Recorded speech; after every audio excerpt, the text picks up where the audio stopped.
अब तक पेंशन को क्या माना जाता था? एक अर्जित अधिकार, मतलब कर्मचारी का कमाया हुआ हक। लेकिन अब डर ये है कि सरकार शायद इसे एक वित्तीय बोझ यानी एक फाइनेंशियल बर्डन की तरह देख रही है। और इस सोच के खिलाफ देश के बड़े बड़े पेंशनर संगठन एकजुट हो गए हैं। All India defence employees federation और national coordination committee of pensioners association जैसे बड़े ग्रुप्स ने इस पर अपना विरोध जताया है। इतना ही नहीं, उन्होंने सीधे फाइनेंस मिनिस्टर को चिट्ठियां लिखकर अपनी चिंताएं साफ साफ बता दी हैं। तो ये है वो लाइन, ध्यान से सुनिएगा। The unfunded cost of non contributory pension scheme. सरकार ने पहली बार इन शब्दों का इस्तेमाल किया है और पेंशनर एसोसिएशंस का कहना है कि बस यही शब्द सबसे बड़ी चिंता की वजह है। पेंशन ये कोई दया नहीं है, ये डिफर्ड सैलरी है, यानी वो सैलरी जो एक कर्मचारी ने अपनी सर्विस के दौरान कमाई थी लेकिन उसको दी जा रही है रिटायरमेंट के बाद। सोच के देखिए, एक सरकारी डॉक्यूमेंट की बस एक लाइन और उससे लाखों पेंशनर्स का भविष्य दांव पर लग जाए। आखिर ऐसा क्या लिखा है उस लाइन में जिसने पूरे देश में इतनी बड़ी बहस छेड़ दी है? चलिए इसको आसान भाषा में समझते हैं। तो ये पूरा मामला जुड़ा हुआ है 8वें वेतन आयोग से। इसके लिए एक डॉक्यूमेंट तैयार हुआ और सरकार ने उसमें कुछ ऐसे शब्द जोड़ दिए हैं जिनको लेकर पेंशन पाने वाले लाखों लोग परेशान हैं। अब सवाल ये उठता है कि आखिर वो शब्द हैं क्या और उनसे इतनी खलबली मची क्यों है। देखिए, पूरी कहानी शुरू होती है 8वें वेतन आयोग के टर्म्स ऑफ रेफरेंस से, जिसे हम शॉर्ट में TOR कहते हैं। अब ये TOR क्या है? आसान शब्दों में समझें तो ये एक रूल बुक है। इसी के बेसिस पर आगे की सैलरी और पेंशन डिसाइड होती है और बस इसी डॉक्यूमेंट में एक ऐसी लाइन जोड़ दी गई है जो सारे विवाद की जड़ है। तो ये है वो लाइन, ध्यान से सुनिएगा। The unfunded cost of non contributory pension scheme. सरकार ने पहली बार इन शब्दों का इस्तेमाल किया है और पेंशनर एसोसिएशंस का कहना है कि बस यही शब्द सबसे बड़ी चिंता की वजह है। लेकिन इन शब्दों में आखिर ऐसा है क्या जो इतना टेंशन दे रहा है? मतलब जब सरकार ये कहती है कि पेंशन स्कीम अनफंडेड है, यानी उसके लिए फंड नहीं है, और नॉन कॉन्ट्रीब्यूटरी है, यानी उसमें एम्प्लॉय का कंट्रीब्यूशन नहीं है, तो इसका असली मतलब क्या निकलता है? चलिए इसी को आगे डिकोड करते हैं। इन शब्दों से ना सरकार की सोच में एक बहुत बड़े शिफ्ट का अंदेशा लगाया जा रहा है। देखिए, अब तक पेंशन को क्या माना जाता था? एक अर्जित अधिकार, मतलब कर्मचारी का कमाया हुआ हक।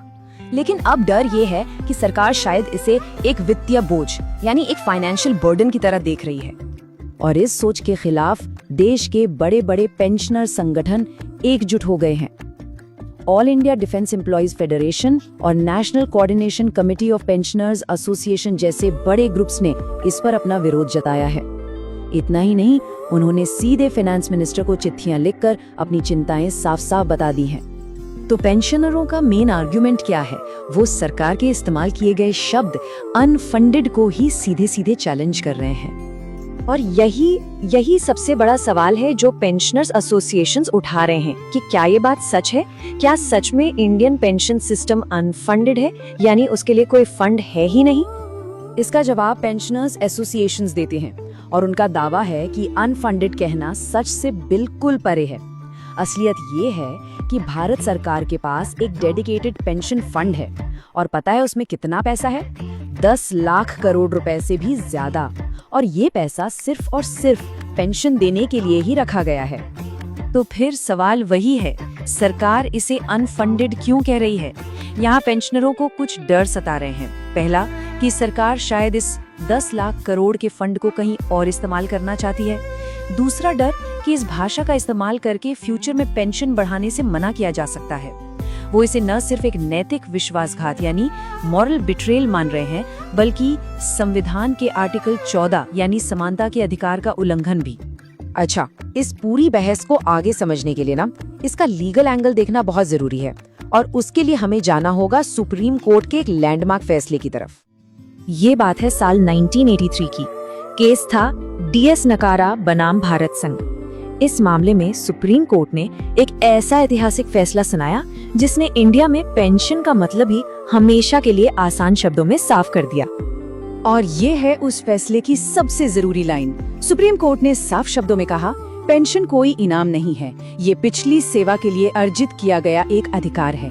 यानी पेंशन कोई इनाम या खैरात नहीं है, ये एक अधिकार है जो एक कर्मचारी ने अपनी सर्विस देकर कमाया है। और बात यही खत्म नहीं हुई। कोर्ट ने ये भी तय कर दिया कि जब भी एम्प्लॉइज की सैलरी बदलेगी तो पेंशन को भी रिवाइज करना ही होगा। सरकार इससे मना नहीं कर सकती। और बस यही वजह है कि TOR में लिखी गई उस नई लाइन को सीधे सीधे सुप्रीम कोर्ट के इस लैंडमार्क फैसले के खिलाफ माना जा रहा है।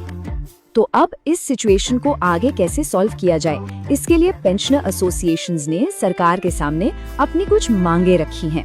चलिए देखते हैं कि उनकी 4 मेन डिमांड्स क्या हैं। National coordination committee of pensioners association ने 4 सीधी और साफ मांगे रखी हैं। नंबर 1, TOR से वो अनफंडेड नॉन कंट्रीब्यूटरी वाले शब्द तुरंत हटाए जाएं। नंबर 2, पेंशन से जुड़ी हर मीटिंग, हर चर्चा में उनके रिप्रेजेंटेटिव्स को शामिल किया जाए। तीसरी मांग, ये जो 10 लाख करोड़ का फंड है उसको सिर्फ पेंशन के लिए ही सुरक्षित रखा जाए। और चौथी, फाइनेंस एक्ट 2025 के कुछ सेक्शंस हैं जिनको लेकर विवाद है, उन्हें रद्द किया जाए। तो आखिर में इस पूरी बहस का निचोड़ एक ही विचार में छिपा है, पेंशन। ये कोई दया नहीं है, ये डिफर्ड सैलरी है, यानी वो सैलरी जो एक कर्मचारी ने अपनी सर्विस के दौरान कमाई थी लेकिन उसको दी जा रही है रिटायरमेंट के बाद। ये सुप्रीम कोर्ट द्वारा स्थापित किया गया एक हक है, सरकार का कोई एहसान नहीं। दोस्तों, रेलवे परिवार सिर्फ एक पेज नहीं, ये हम सबकी आवाज है। लेकिन सच मानिए, धन की कमी हमें रोक देती है। हम चाहते हैं कि आपकी आवाज और भी दूर तक पहुंचे, आपकी समस्याएं और भी जोर से उठाई जाएं। सिर्फ 89 रुपए का सब्सक्रिप्शन लेकर आप हमें और मजबूत बना सकते हैं। ये सिर्फ पैसे का योगदान नहीं होगा, बल्कि आपकी आवाज को ताकत देने वाला ईंधन होगा। आइए साथ मिलकर रेलवे परिवार को और मजबूत बनाएं। अभी सब्सक्रिप्शन लीजिए और बनिए इस परिवार की असली ताकत। धन्यवाद।